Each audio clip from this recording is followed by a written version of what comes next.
Good morning बच्चों। आज हम आपको बहुलक के बारे में बताएंगे कि बहुलक क्या है। जैसा कि आप जानते हैं कि बहुलक नाम से ही परिलक्षित हो रहा है कि बहुलक मतलब बहुत से ऐसी इकाइयां जिनसे मिलकर के कोई बड़ा अणु निर्मित हो रहा है या वृहत अणु निर्मित हो रहा है। ये जो बहुलक बना है ग्रीक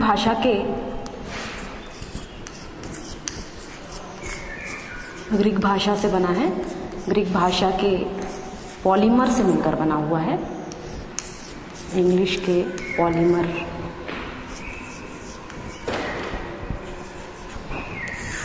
इसमें आप देखेंगे दो भाग दिखाई दे रहे हैं, एक भाग है पॉली और दूसरा भाग है मर। जिसमें आप देखेंगे ये पॉली का मतलब होता है मैनी। मैनी का मतलब है, मैनी को आप हिंदी में बोलेंगे बहुत। उसी प्रकार से मर का मतलब होता है पार्ट्स, या इसे आप हिस्से कह सकते हैं, भाग कह सकते हैं, हिस्से या भाग। तो इस प्रकार आप देख सकते हैं कि जो ग्रीक भाषा के इंग्लिश वर्ड जिसको हम पॉलीमर कहते हैं उसके द्वारा बहुलक का निर्माण हुआ है, जिसमें पॉलीमर के पॉली और मर इन दोनों की मीनिंग को यदि हम मिला दें तो इसका मतलब होगा बहुत से हिस्से,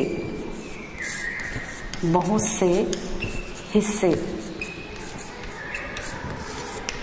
या बहुत से हिस्सों से मिलकर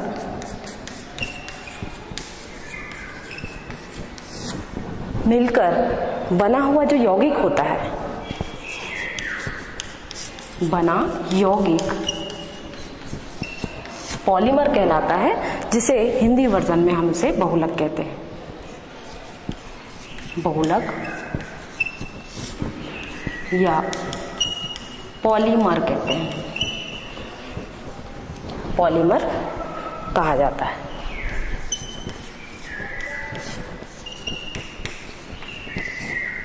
ये तो हो गई इनके मीनिंग के बारे में कि पॉलीमर या बहुलक हम किसे कह रहे हैं। तो जो बहुलक है, जो कि यदि हम बहुलक की बात करें तो जो बहुत सारे हिस्से होते हैं या बहु प्लस लक है, तो इसे हम ये कह सकते हैं कि बहुलक की जो छोटी इकाई होती है जिनसे मिलकर बहुलक बना है, छोटी इकाइयां, इन छोटी इकाइयों को हम कहते हैं मोनोलक या मोनोमर कहा जाता है। इसे हम मोनोमर कह सकते हैं। और इन्हीं मोनोमर या इसको हम हिंदी में लिख सकते हैं एकलक, और इन्हीं एकलक इकाइयों को, छोटी इकाइयों को हम कहते हैं मोनोमर या हम एकलक कहते हैं। यही एकलक इकाइयां बहुत सारी आपस में बहुलीकृत होती हैं, और बहुलीकृत होने के बाद या हम इसे इस प्रकार लिख सकते हैं n। ये मतलब इस n का मतलब होता है असंख्य अणु। तो यहाँ पर असंख्य अणु, एकलक जो कि कौन सी इकाई है? छोटी इकाई है। जैसा कि हमने आपको बताया कि जो छोटी इकाइयां होती हैं उसे इंग्लिश में हम मोनोमर कहते हैं और हिंदी में एकलक कहते हैं। तो ये एकलक इकाइयों के बहुत सारी इकाइयां, एकलक की बहुत सारे जो भाग हैं या इकाइयां हैं, ये मिल करके क्रिया करेंगी, और जो क्रिया करती हैं उस क्रिया को कहा जाता है बहुलीकरण। तो बहुलीकरण की क्रिया के द्वारा ये एकलक इकाइयां आपस में बहुलीकृत होती हैं, और बहुलीकृत होने के पश्चात ऐसा यौगिक निर्मित करती हैं जिसे हम बहुलक कहते हैं। तो ये जो एकलक इकाइयां हैं इसका हम होल n लिखेंगे। इसको हम होल n लिखें या इसे हम लिखेंगे बहुलक या बहुलक, क्योंकि यह एकलक इकाइयों का होल n ही बहुलक कहलाता है। तो इस प्रकार से हम देख सकते हैं, जैसे इसको हम एक उदाहरण के रूप में बता सकते हैं आपको कि यदि हम एकलक की बात कर रहे हैं, तो जैसे आपने मोतियों के हार देखे होंगे, मोतियों की माला देखी होगी, तो जो मोतियों की जो एक मोती होगा, यदि हम एक मोती की बात कर रहे हैं तो एक मोती यहाँ पर एकलक इकाई होगी, सिर्फ एकलक इकाई। और यदि यही मोती आपस में जुड़ जाते हैं, आपस में जुड़ करके एक हार का रूप ले लेते हैं इस प्रकार से, तो जरूरी नहीं है कि हार में कितने मोती हों, ज्यादा भी हो सकते हैं, कम भी हो सकते हैं, और ये जो मोती है आपस में जुड़ जाएंगे और जुड़ने के बाद आप देखेंगे इस प्रकार की संरचना बन सकती है। इस प्रकार की संरचना बनेगी।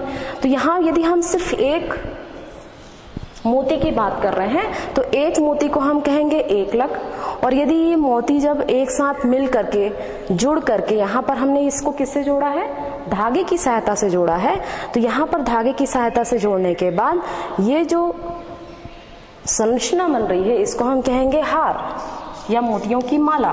तो यहाँ जो मोतियों की माला है इसको हम कह सकते हैं बहुलक, क्योंकि ये जो बहुलक होगा, ये बहुलक इस प्रत्येक मोती को जोड़ने से मिलकर बना हुआ है, इसलिए इसे हम मोतियों का हार कहते हैं। यदि हम यहाँ पर बहुलक की बात कर रहे हैं तो बहुलक के रूप में हम यहाँ कहेंगे कि एकलक इकाइयां जब आपस में बहुलीकृत हो जाती हैं, एक विधि होती है जिसे हम बहुलीकरण कहते हैं, जिसके कारण ये इकाइयां जुड़ेंगी और एक नया यौगिक निर्मित करेंगी, जिसे हम बहुलक कहते हैं। तो इस प्रकार से यदि हम बहुलक के बारे में देखें तो बहुलक की जो संरचना होती है इसमें आप देख सकते हैं कि 100 से अधिक जब एकलक इकाइयां 100 से अधिक एकलक इकाइयां जब आपस में बहुलीकृत हो जाती हैं और बहुलीकरण की क्रिया के द्वारा जब एक नया यौगिक तैयार करती हैं तो उसे हम बहुलक कहते हैं। तो इस प्रकार से देखा जाता है कि जो बहुलक है ये एक बड़ी संरचना है और इस बड़ी संरचना में एकलक इकाइयां आपस में बहुलीकृत होती हैं। तो इस प्रकार से हम इसे आगे देखते हैं, ये बहुलक इकाइयां किस प्रकार से जुड़ती हैं।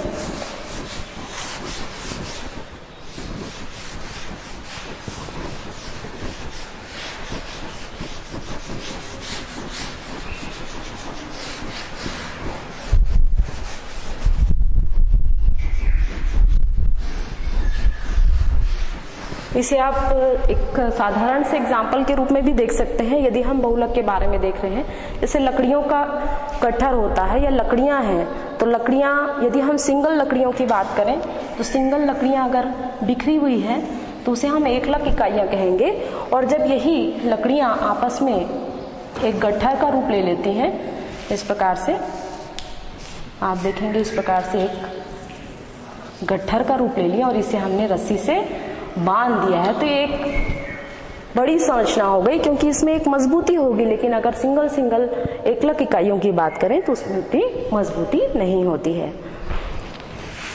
तो यहाँ पर हम बहुलक के बारे में देखें। नेक्स्ट है बहुलीकरण। बहुलीकरण संक्षिप्त रूप में हमने अभी आपको बताया था कि बहुलीकरण क्या है। तो बहुलीकरण वह अभिक्रिया है जिसमें एकलक इकाइयां मतलब छोटी इकाइयां या सरल इकाइयां, और ये जो सरल इकाइयां हैं जिसको हम क्या कहते हैं, आप मोनोमर कह सकते हैं या इसे हम क्या कहेंगे, एकलक। और यही इकाइयां आपस में इसके एन मॉलिक्यूल, एन अणु, तो सरल इकाइयां जिसको हम एकलक इकाइयां कहते हैं या मोनोमर कहते हैं, ये आपस में जिस विधि के द्वारा बहुलीकृत हो रही है, जिस विधि के द्वारा बहुलीकृत हो रही है उस विधि को हम कहते हैं बहुलीकरण, जिसके द्वारा बहुलक का निर्माण होता है। तो बहुलक को बनाने के लिए जिस विधि का प्रयोग किया जाता है उस विधि को हम कहते हैं बहुलीकरण। अर्थात ये कहा जा सकता है सरल इकाइयां आपस में बहुलीकृत होकर बहुलीकरण की क्रिया के द्वारा जिस यौगिक का, जिस दीर्घ यौगिक का या बड़े अणु का निर्माण करती हैं उसे हम कहते हैं बहुलक, या उसे आप इंग्लिश में कह सकते हैं पॉलीमर।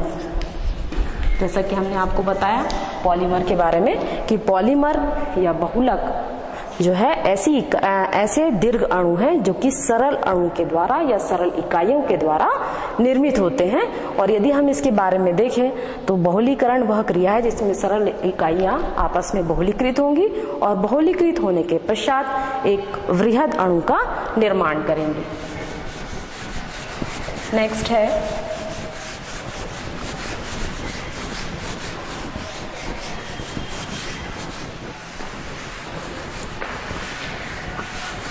अब बहुलीकरण की क्रिया के बाद हम ये देखते हैं कि जो बहुलक होता है, बहुलक के प्रकार, यदि हम बहुलक के प्रकार के बारे में चर्चा करें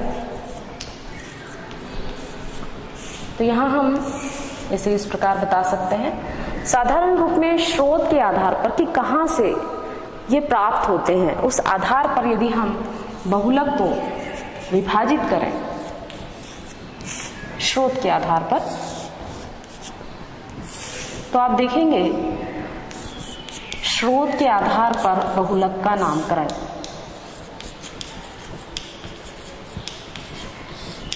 कि ये बहुलक हमको कहाँ से प्राप्त होता है। तो इस आधार पर यदि हम देखें तो बहुलक दो प्रकार का है। एक होता है प्राकृतिक बहुलक,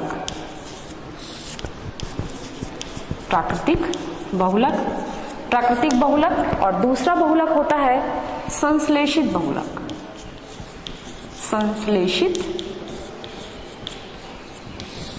बहुलक। यहाँ पर आप देखिए नाम से ही परिलक्षित हो रहा है।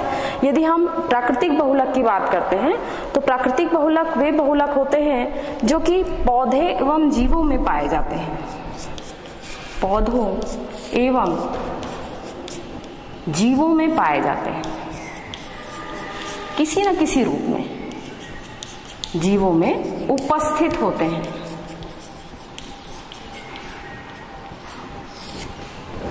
पौधे व जीवों में उपस्थित होते हैं। यदि हम पौधों की बात कर रहे हैं तो पौधों में आप देखेंगे कि स्टार्च के रूप में, पौधों में आप देखते हैं कि स्टार्च बनता है और ये स्टार्च जो है ग्लूकोज के जो अणु होते हैं, यही अणु आपस में बहुलीकृत हो जाते हैं और बहुलीकृत होने के बाद इसको हम स्टार्च कहते हैं। तो पौधों में स्टार्च, उसी प्रकार से सेलुलोज के रूप में आप देखेंगे प्राकृतिक बहुलक पाया जाता है। ठीक इसी तरह यदि आप जीवों की बात करें तो जीवों में यदि हम चमड़े की बात कर रहे हैं तो जो चमड़ा होता है या ऊन होता है, क्योंकि ये जीवों से ही हमको प्राप्त हो रहा है, तो इसमें आप देखेंगे ये बहुलक पाया जाता है। इसका निर्माण किससे हो रहा है? बहुलक के रूप में हो रहा है और ये एक प्राकृतिक बहुलक है, प्रकृति में पाया जा रहा है। इसे हम बना नहीं रहे हैं बल्कि ये मौजूद है, चाहे पौधों में हो चाहे जीवों में हो। तो ऐसे बहुलक जो प्रकृति में मौजूद होते हैं उन्हें हम प्राकृतिक बहुलक कहते हैं, और जो प्रकृति में मौजूद नहीं होते या जिसे हम स्वयं बनाते हैं या मानव के द्वारा निर्मित होते हैं उसे कहा जाता है संश्लेषित बहुलक, मानव द्वारा निर्मित। अब मानव द्वारा निर्मित है मतलब इसे हम प्रयोगशाला में निर्मित करेंगे, प्रयोगशाला में जब इसे बनाया जाता है तो इसे हम कहते हैं संश्लेषित बहुलक। संश्लेषित मतलब जिसका संश्लेषण किया गया है, जिसे निर्मित किया गया है, जो कि मनुष्य के द्वारा प्रयोगशाला में निर्मित किया जाता है। तो इस आधार पर यदि हम देखें तो बहुत सारे ऐसे यौगिक हैं जिसको हम संश्लेषित कर सकते हैं, जो कि प्रकृति में मौजूद है। दैनिक जीवन में इसका उपयोग हम निरंतर करते रहते हैं। तो संश्लेषण के आधार पर जैसा हमने देखा कि प्राकृतिक बहुलक की यदि हम बात करें तो प्राकृतिक बहुलक पौधों एवं जीवों में पाए जाते हैं।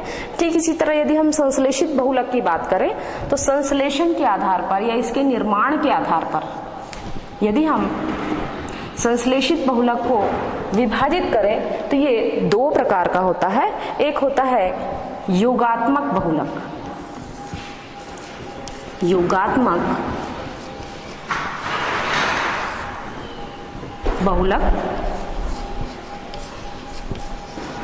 और दूसरा होता है संघनन बहुलक।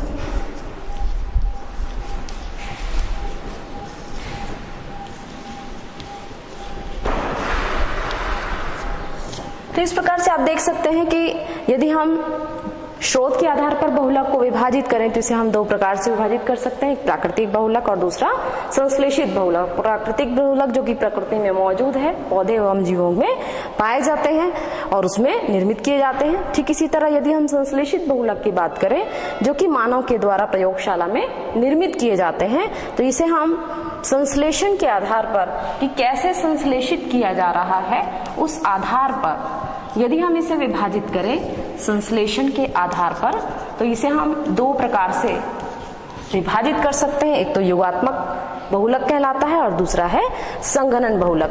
तो यहाँ पर आप देखेंगे कि योगात्मक बहुलक की बात करें या संघनन बहुलक की बात करें तो यहाँ पर यदि योगात्मक बहुलक की बात हो रही है तो इसे हम अलग से इसे हम बताते हैं कि किस प्रकार का होता है।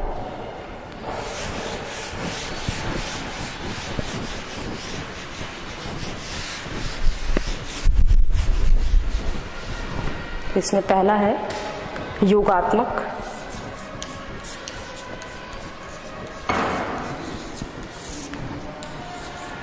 बहुलक। योगात्मक बहुलक की यदि हम बात करें तो यहाँ पर यदि ऐसे एकलक इकाइयां आपस में बहुलीकृत हो रही हैं तो इसमें कोई भी ऐसा उपजात अणु का विलोपन नहीं होता है। जैसे यदि हम उपजात अणु की बात कर रहे हैं तो जब दो परमाणु या एकलक इकाइयां या दो से अधिक इकाइयां, क्योंकि यदि हम बहुलक की बात कर रहे हैं तो यहाँ पर अधिक इकाइयां होंगी और ये अधिक इकाइयां मतलब n मॉलिक्यूल होंगे।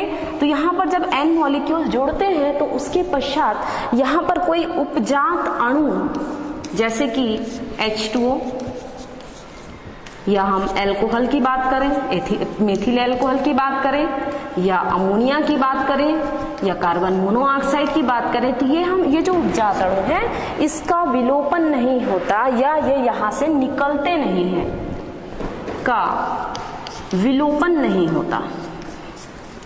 और जब विलोपन नहीं होगा तो ऐसे बहुलक को हम कहेंगे योगात्मक बहुलक। तो इस प्रकार से यदि हम संश्लेषण के आधार पर यदि हम बहुलक को विभाजित करते हैं तो इस आधार पर यदि हम देखें योगात्मक बहुलक के बारे में तो ऐसी इकाइयां, ऐसे सरल अणु या ऐसी सरल एकलक इकाइयां के बहुत सारे अणु जब आपस में बहुलीकृत होते हैं तो बहुलीकृत होने के पश्चात कोई भी उपजात अणु उसमें से नहीं निकलता है तो ऐसे यौगिक को हम कहेंगे योगात्मक बहुलक। दूसरा बहुलक है जैसा कि हमने बताया आपको संघनन बहुलक। तो संघनन बहुलक के बारे में देख लेते हैं।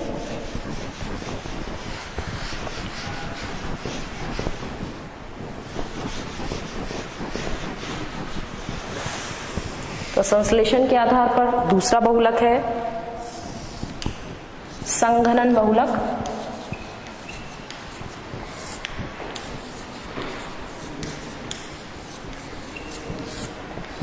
अब यहाँ यदि हम संघनन बहुलक की बात कर रहे हैं तो यहाँ पर जब सरल इकाइयां या एकलक इकाइयां आपस में बहुलीकृत होंगी तो बहुलीकृत होने के पश्चात यहाँ पर इन अणुओं का विलोपन होता है। मतलब ये कह सकते हैं उपजात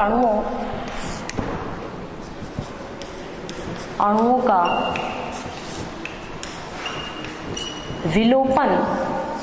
विलोपन मतलब निकलना।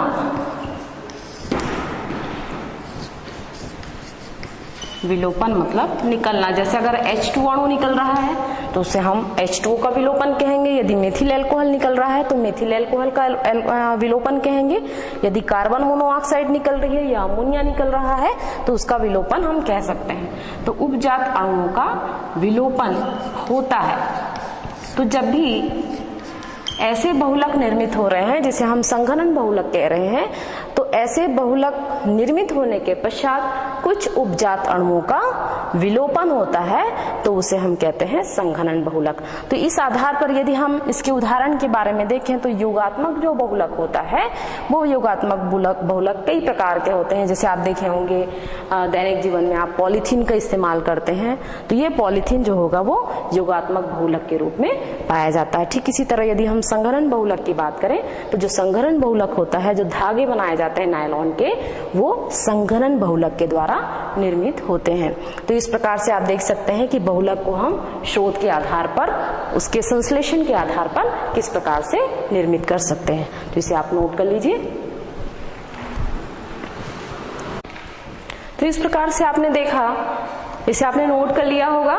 तो यहाँ पर आपने देखा कि किस प्रकार से हम बहुलक को शोध के आधार पर और संश्लेषण के आधार पर विभाजित कर सकते हैं या वर्गीकृत कर सकते हैं। अब इसके बाद हम इसकी विस्तार से चर्चा करेंगे।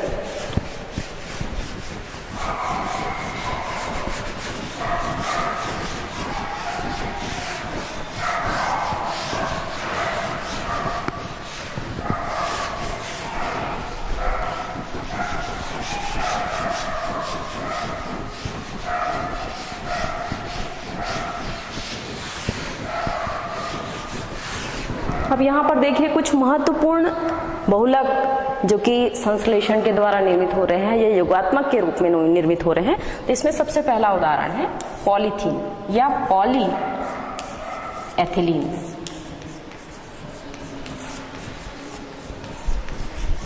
पॉलीथिलीन एथिलीन, या इसे हम शॉर्ट में कह सकते हैं पॉलीथीन, जो कि आप रोजमर्रा की जिंदगी में या दैनिक जीवन में आप इसका उपयोग करते रहते हैं, तो इसे हम कहते हैं पॉलीथीन। तो यहाँ पर आप देखिए जो पॉलीथीन का निर्माण किया जा रहा है, ये पॉलीथीन प्रयोगशाला में निर्मित किया जाता है। तो यदि हम इसे निर्मित करें तो ये जो पॉलीथीन होती है ये दो प्रकार की होती है, एक निम्न श्रेणी की या निम्न घनत्व वाली और दूसरी होती है उच्च घनत्व वाली। तो यदि हम इसे विभाजित करना चाहें तो इसे हम दो प्रकार से विभाजित कर सकते हैं। एक को कहते हैं हम निम्न घनत्व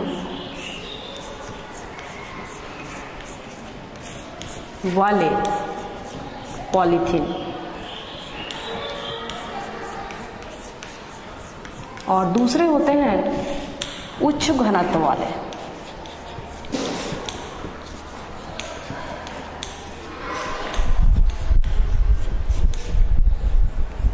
तो यहां पर आप देखिए, यदि हम निम्न घनत्व वाले पॉलीथीन की बात करें तो इसे हम कहते हैं लो डेंसिटी पॉलीएथिलीन। इस प्रकार से आप इसे लिख सकते हैं LDPE। ठीक इसी तरह यदि हम उच्च घनत्व वाले पॉलीथीन की बात करें तो इसे हम लिख सकते हैं H मतलब हाई, D मतलब डेंसिटी या घनत्व और P मतलब पॉली और E मतलब होता है एथिलीन। तो इस प्रकार से दो प्रकार के पॉलीथीन होते हैं, निम्न घनत्व वाले और उच्च घनत्व वाले। तो यहां पर आप देखिए सबसे पहला निम्न घनत्व वाले, या इसे हम कह सकते हैं LDPE। ज्यादातर इसका उपयोग होता है, खैर HDPE का भी होता है उपयोग। तो यहां पर आप देखिए कि जब यहां पर ethylene NCH2 double bond CH2, ये जो CH2 दिखाई दे रहा है आपको, इसे हम कहते हैं एथिलीन। तो ये एथिलीन कैसी इकाई होगी? सरल इकाई होगी, और ये सरल इकाई को हम कहते हैं एथिलीन के एकलक परमाणु या अणु कहेंगे, एकलक इकाई। एथिलीन की एकलक इकाई, तो ये सरल इकाई है। और यहां पर हमने यहाँ N लिखा हुआ है, N का मतलब है असंख्य अणु है। तो ये जो असंख्य अणु आपको दिखाई दे रहे हैं, ये बहुलीकरण की क्रिया के द्वारा, यहाँ पर आप देखेंगे जो बहुलीकरण की क्रिया हो रही है, ये बहुलीकरण की जो क्रिया होती है ये उच्च ताप पर होती है। उच्च ताप और उच्च दाब दोनों ही उच्च लिए जाते हैं, उच्च ताप और उच्च दाब। यहां पर जो उच्च ताप होता है वो 100 से 300 डिग्री सेल्सियस के बीच होता है। ठीक इसी तरह उच्च दाब की यदि हम बात करें तो 1000 से 3000 एटमॉस्फेयर का यहाँ पर या दाब यहाँ पर आपको दिखाई देगा। तो इसे आप ATM लिख सकते हैं, एटमॉस्फेयर इसका दाब होगा। ठीक इसी तरह आप देखिए कि यहाँ पर जो ऑक्सीजन ली जाती है वो बहुत कम मात्रा में ली जाती है। ऑक्सीजन यहाँ पर बहुत कम ले रहे हैं, लगभग 0 पॉइंट यहाँ पर ले सकते हैं आप 0.03 से आप 0.1% तक ले सकते हैं। तो यहाँ पर आप देख सकते हैं, यहाँ इसकी मात्रा बहुत कम दिखाई दे रही है आपको। तो इसकी उपस्थिति में जब बहुलीकरण की क्रिया होती है एथिलीन पर, तो जब इसके साथ क्रिया हो रही है तो क्रिया होने के बाद जो पॉलीथीन निर्मित होता है उस पॉलीथीन को हम कहते हैं LDPE। तो यहाँ पर बहुलीकरण की क्रिया होगी और यहाँ पर आप देखिए ये इस प्रकार से हम इसे लिख सकते हैं। इसे हम इस प्रकार से लिखेंगे H2C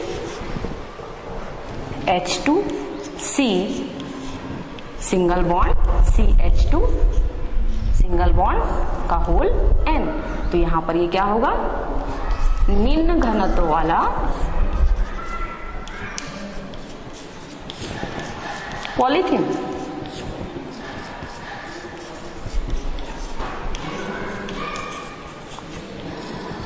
इस प्रकार से।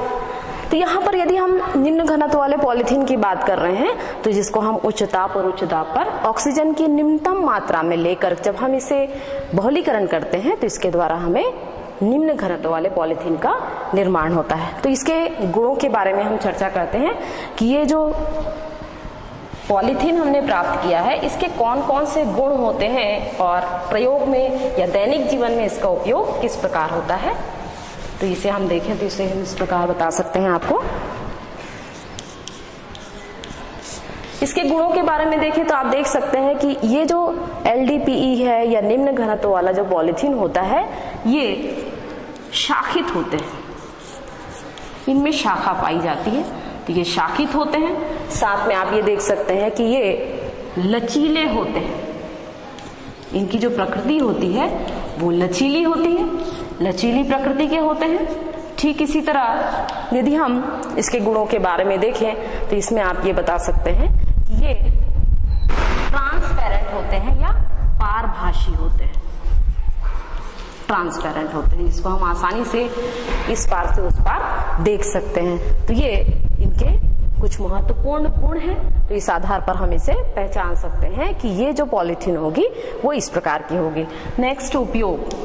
तो यहाँ पर आप दैनिक जीवन में इसके उपयोग भी देख सकते हैं। तो यहाँ पर आप देखेंगे जो प्लास्टिक के बैग बनाए जाते हैं,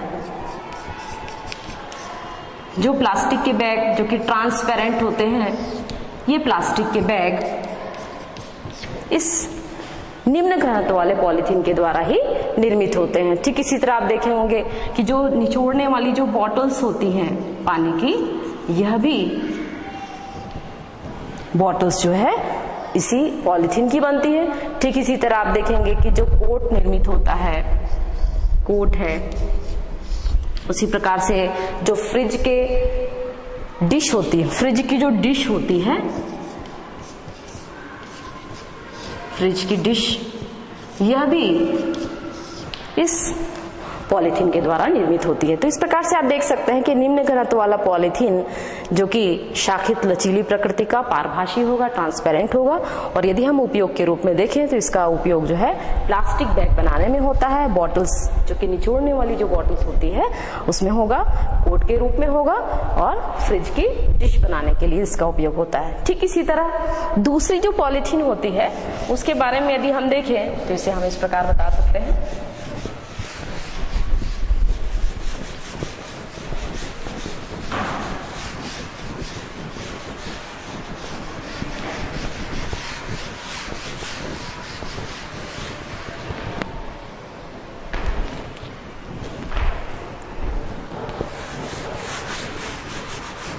दूसरा है उच्च घनत्व वाले पॉलीथीन, या इसे हम HDPE बोल सकते हैं, या इसको हम कह सकते हैं उच्च घनत्व वाले पॉलीथीन।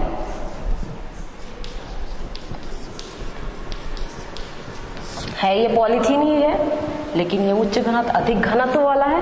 तो अधिक घनत्व वाले पॉलीथीन के बारे में यदि हम देखें तो इसमें भी वैसी ही विधि अपनों को यूज करनी है, जैसे कि हम इस प्रकार लिख सकते हैं CH2 डबल बॉन्ड CH2। यहाँ पर एथिलीन की एकलक इकाइयां होंगी। ये एकलक इकाइयां एक उत्प्रेरक की उपस्थिति में, जब हम हेक्सेन विलायक जो कि एक अक्रिय विलायक है, हेक्सेन विलायक, इसमें एक हम उत्प्रेरक डालते हैं। हेक्सेन विलायक के अंदर हम एक उत्प्रेरक डाल, चुकी है अक्रिय है, और इसके अंदर हम डालेंगे एक उत्प्रेरक जिसका नाम है titanium trichloride TiCl4 plus triethyl aluminium. इसे हम इस प्रकार लिख सकते हैं C2H5 का थ्राइस Al। ये एक उत्प्रेरक है, इसकी उपस्थिति में जब क्रिया होती है इसे हम इस प्रकार आगे बढ़ा सकते हैं एरो को, इस प्रकार से। तो यहाँ पर आप देखिए कि जब हम एथिलीन की जो एकलक इकाइयां हैं, ये एथिलीन है, जैसा कि हमने पिछले निर्माण में आपने देखा है LDPE में, तो यहाँ एथिलीन की ये एकलक इकाइयां हैं। इकाइयां हम इसलिए कह रहे हैं क्योंकि यहाँ पर एक इकाई नहीं है, बल्कि कितनी सारी इकाइयां दिखाई दे रही हैं आपको, क्योंकि हमने यहाँ पर क्या लिखा है n लिखा है, n का मतलब है बहुत सारी इकाइयां, तो इस आधार पर आप देखेंगे, इसलिए इसे हम इकाइयां लिखते हैं। तो यहाँ पर आप देखिए एथिलीन की 1 लाख इकाइयां जो कि बहुत सारे हैं, और ये बहुलीकरण की क्रिया करते हैं, किसकी उपस्थिति में कर रहे हैं, हेक्सेन विलायक जो कि एक अक्रिय विलायक है। इसमें हम एक उत्प्रेरक जो कि टाइटेनियम ट्राई टेट्राक्लोराइड और ट्राई एथिल एल्युमिनियम की उपस्थिति में जब अभिक्रिया कराते हैं, और इस अभिक्रिया के द्वारा कम दाब व कम ताप पर, कम दाब व कम ताप पर, जैसा कि आपने देखा कि जब हम LDPE का निर्माण करते हैं, निम्न घनत्व वाले पॉलीथीन का निर्माण करते हैं, तो उसमें हमने देखा था कि उच्च दाब और उच्च ताप का उपयोग करते हैं, लेकिन यहाँ पर हमको कम दाब लेना है और कम ताप लेना है। तो इसकी उपस्थिति में आप देखेंगे जो पॉलीथीन बनता है इस प्रकार से बनेगा H2C CH2 होल N, इस प्रकार से आप लिख सकते हैं इसे, और ये होगा HDPE,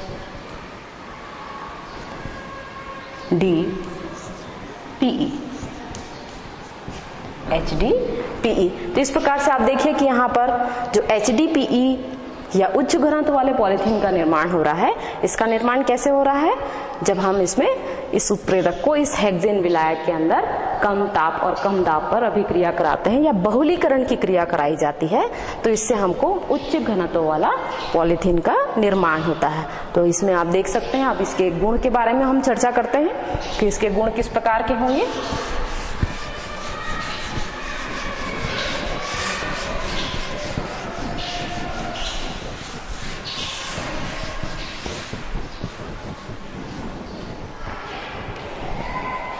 अब यहाँ पर गुण के बारे में देखें, जो कि यहाँ पर यदि हम गुण के बारे में देखें तो यह अधिक घनत्व वाला है, और यदि हम इसकी संरचना देखें, जैसे LDPE की संरचना थी, शाखित संरचना थी, तो ये संरचना होती है रेखीय संरचना। कैसी होती है, रेखीय संरचना।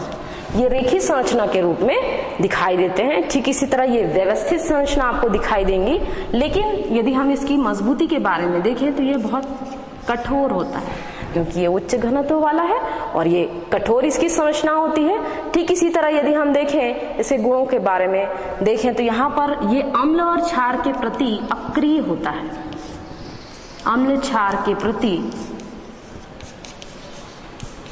अक्रिय व्यवहार दर्शाता है, अक्रिय व्यवहार दर्शाता है, क्योंकि इस पर कोई क्रिया नहीं होती है। ये जैसे ही अम्ल क्षार के संपर्क में आता है तो कोई व्यवहार नहीं करता है, आसानी से हम उसमें उस चीजों को रख सकते हैं। तो इस प्रकार से आप देखेंगे उच्च घनत्व वाले यदि पॉलीथीन की संरचना देखें हम, तो ये संरचना रेखीय होगी। यदि हम उच्च घनत्व वाले संरचना देख रहे हैं तो ये रेखीय है। यदि हम निम्न घनत्व वाले पॉलीथीन की बात करें तो उसकी संरचना शाखित होती है, और उनकी संरचना में आपने देखा था कि लचीली स्ट्रक्चर होती है, यहाँ पर इसकी जो संरचना होती है वो कठोर होती है। तो ये ठीक इसी तरह भी इसके उपयोग के बारे में देखें तो यहाँ पर यदि हम उपयोग के बारे में देखें तो इसके द्वारा खिलौने बनाए जाते हैं। इससे आप खिलौने बना सकते हैं, खिलौने, और पाइप का निर्माण होता है, पाइप को निर्मित किया जाता है। ठीक इसी तरह बाल्टियां बनाई जाती हैं। बाल्टियां आपने देखे होंगे, काफी मजबूत होती है, आसानी से टूटती नहीं है। तो ये जो HDPE है या उच्च घनत्व वाले जो पॉलीथीन होते हैं उसकी सहायता से हम खिलौने, पाइप और बाल्टियां और रस्सियों का भी उपयोग कर सकते हैं। रस्सियों का निर्माण इससे किया जाता है। तो ये काफी मजबूत होती हैं। तो इस प्रकार से आप देख सकते हैं। यदि हम इनके बीच में अंतर लिखना चाहें तो इसमें अंतर भी हम दे सकते हैं।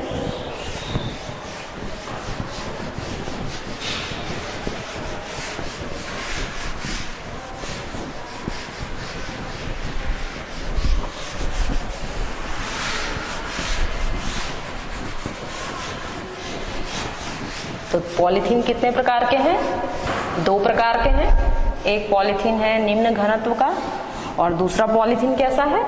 उच्च घनत्व वाला है। तो इस प्रकार से आप देख सकते हैं दो प्रकार के पॉलीथीन हैं।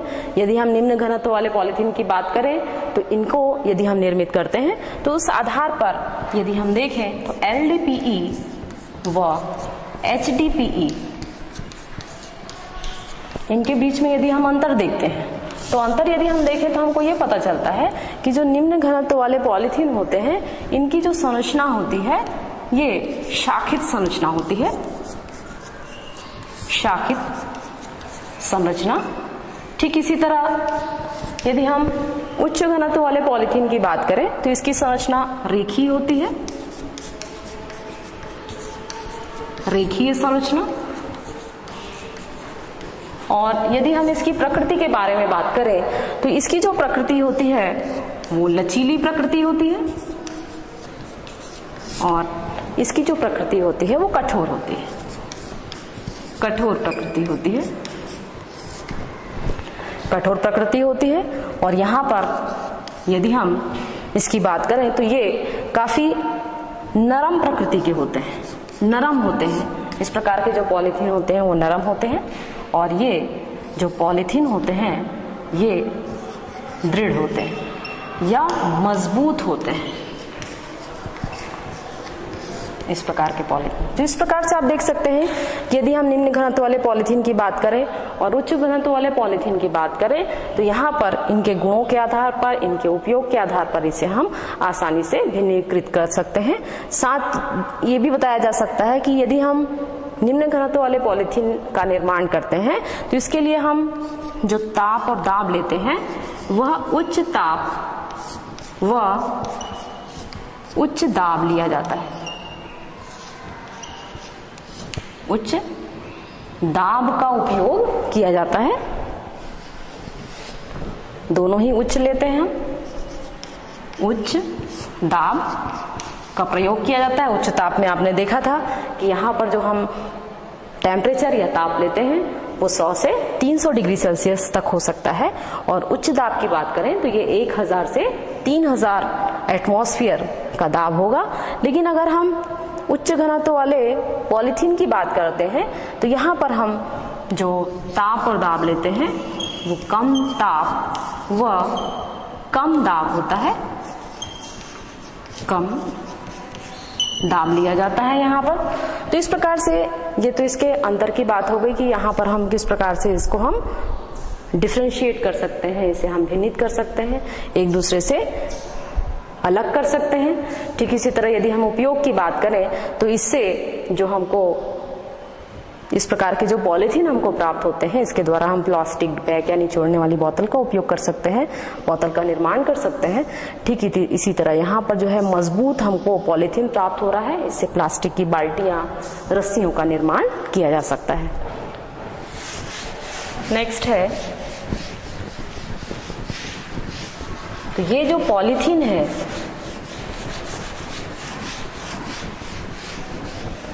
ये कैसा पॉलीथीन होगा।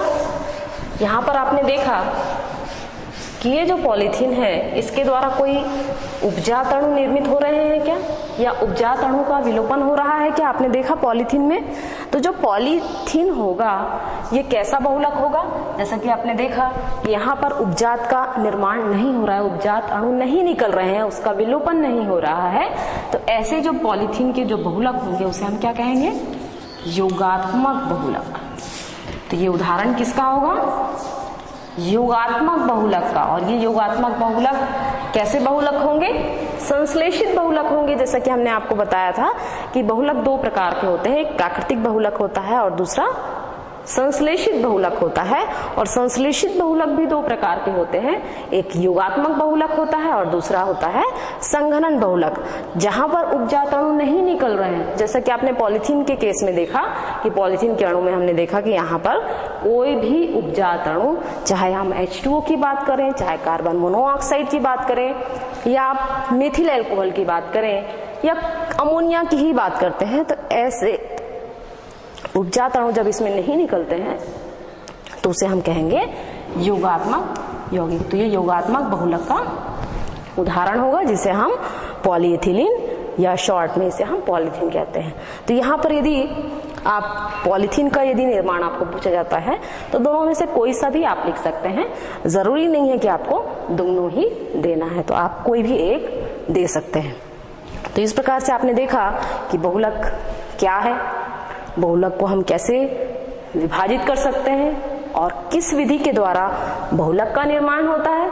ठीक इसी तरह आपने देखा कि बहुलक के कौन कौन से प्रकार हैं, स्रोत के आधार पर बहुलक को हम कैसे विभाजित करेंगे या किस प्रकार से उसका संश्लेषण किया जा रहा है, तो संश्लेषण के आधार पर यदि हम बहुलक को विभाजित करें तो हम किस प्रकार से विभाजित कर सकते हैं। तो आज के लिए बस इतना ही, आगे का हम आपको अगले पीरियड में बताएंगे। Thank you.